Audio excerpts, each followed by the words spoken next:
O governo português resolveu organizar expedições, grupo de pessoas que viajam com finalidades específicas, para favorecer a expansão da colonização para o oeste e a descoberta de riquezas. Esses grupos deveriam respeitar o limite marcado pelo Tratado de Tordesilhas.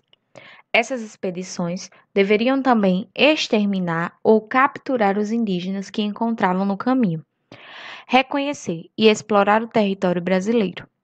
A primeira entrada foi capitaneada por Américo Vespúcio, que comandou cerca de 30 homens, entrando 40 léguas pelo sertão, na altura de Cabo Frio, no atual Rio de Janeiro.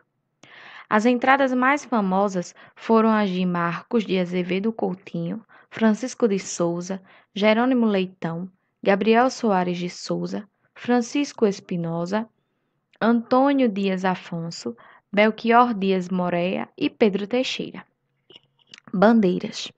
Diferentemente das entradas, as bandeiras eram expedições organizadas por colonos portugueses, que decidiam se aventurar pelo interior do Brasil, sem autorização da corte portuguesa, ultrapassando os limites do Tratado de Tordesilhas. Ou seja, eles queriam desfrutar o Brasil, mas eles não tinham autorização da corte portuguesa. Inclusive, eles ultrapassavam o limite do Tratado de Tordesilhas, que era aquele acordo, que era o domínio português e o domínio espanhol, tá? Grande parte das bandeiras partia de São Paulo ou de localidades do seu entorno, como Sorocaba, Itu, Taubaté e Porto Feliz. As bandeiras eram compostas de várias pessoas. Existiam pessoas que as chefiavam, que eram os capitães, existiam pessoas que as guiavam e já conheciam as matas, os mamelucos, e ainda participavam delas, índios mansos, negros, padres, mulheres e crianças. Fazer parte das bandeiras não era nada fácil. Muitas delas duravam anos e eram formadas por uma grande quantidade de pessoas. Como desbravavam um território desconhecido, enfrentavam muitas dificuldades, como fome, ataque de índios, animais selvagens, doenças e etc.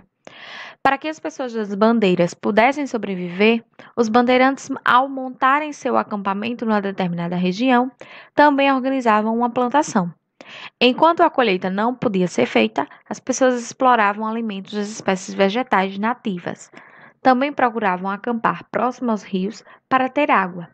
Os rios mais comuns para isso eram o Tietê, o Paraíba e o Paraná. Como não eram oficiais, as bandeiras ultrapassavam os limites do Tratado de Tordesilhas e adentravam nas terras espanholas. Tais terras foram posteriormente acrescentadas ao território brasileiro. Diferentemente do que se costumava dizer, as bandeiras não povoaram o Brasil, pois este já era bastante povoado pelos indígenas.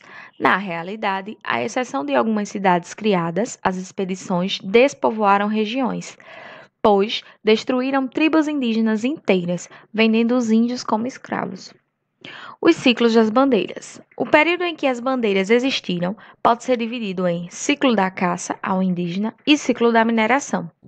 No ciclo da caça ao indígena, as bandeiras dedicavam-se a capturar indígenas para vendê-los, como escravos para as lavouras. Muitos bandeirantes desse ciclo tornaram-se famosos: Antônio Raposo Tavares, Manuel Preto, Fernão Dias Paz, Bartolomeu Bueno da Silva, que era chamado de Anhanguera, Domingos Jorge Velho e Borba Gato. Antônio Raposo Tavares foi um bandeirante que percorreu de norte a sul o território brasileiro pelo interior, em busca de indígenas para vender como escravos. Esse bandeirante atacou diversas aldeias jesuíticas localizadas em território espanhol. Tal ação teve como efeito a integração ao Brasil de grandes extensões territoriais. Manuel Preto foi fundador da freguesia do Ó, em São Paulo, e comandante da expedição que foi contra o aldeamento dos jesuítas de Guairá, em 1628. Fernão Dias Paz ficou conhecido como caçador de esmeralda, porque partiu de São Paulo à procura de esmeraldas. Esse bandeirante morreu segurando um saco cheio de pedras verdes, que acreditava serem esmeraldas, o que lhe rendeu o título de governador das Esmeraldas. Também foi o responsável por dar início ao período de mineração do ouro em Minas Gerais. Bartolomeu Bueno da Silva foi o famoso bandeirante que colocou fogo em aguardente e fez os indígenas acreditarem que faria o mesmo com eles, caso não lhe dissessem onde encontrar ouro. Com medo, os indígenas disseram. Por esse motivo, ficou conhecido como Anhanguera, que na língua indígena significa diabo velho. Foi o primeiro bandeirante a explorar a região onde atualmente é o estado de Goiás. Borba Gato era genro de Fernão Dias Paz.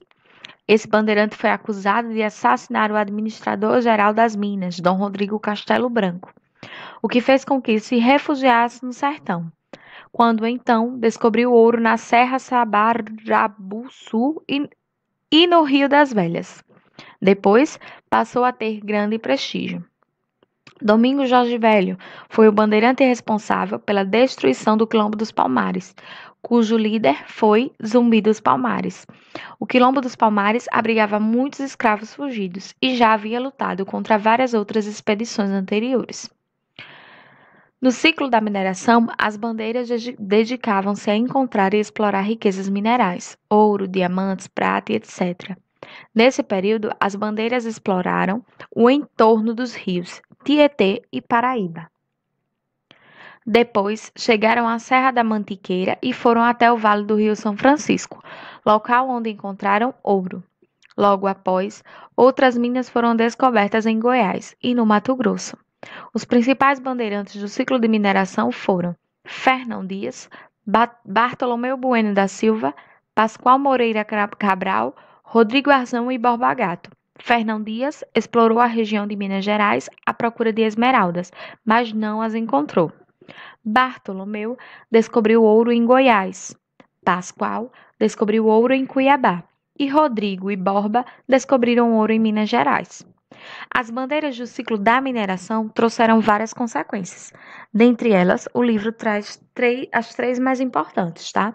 Que foram descobertas de riquezas minerais, que foram os ouros, povoamento no interior do país, a expansão territorial da região centro-oeste. Monções.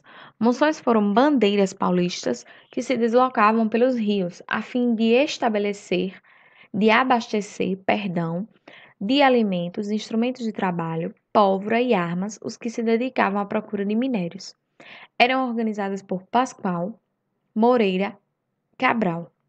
Os tratados de limite assinados entre Portugal e Espanha no século XVII, que era o Tratado de Tordesilhas, só confirmaram as conquistas territoriais dos bandeirantes, resultando na configuração atual do Brasil. Qualquer dúvida no WhatsApp.